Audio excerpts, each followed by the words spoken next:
gabi po, ayan, wala tayong ulam kaya mag-ihaw tayo ng talong. Hiningi ko lang to guys, 3 piraso. Sana nga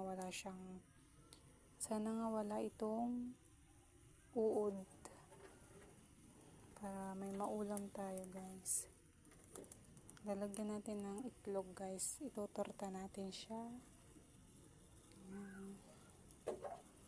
Sana nga walang sira para may maulam tayo.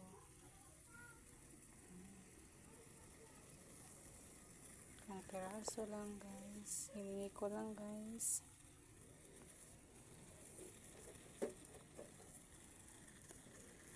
Wala kasing maulam kaya yan, hiningi ako ng talong. Buti nga may natira pa sila.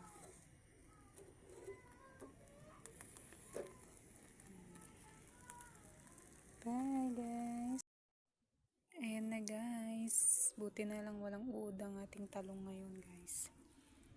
Ayan. Wala tayong ulam, buti na lang walang sira. Ayan, luto na siya na guys, luto na po siya. Itutorta na lang natin siya guys. Ayan na guys, luto ng ating tortang talong.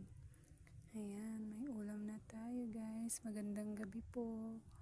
Bye, thank you for watching.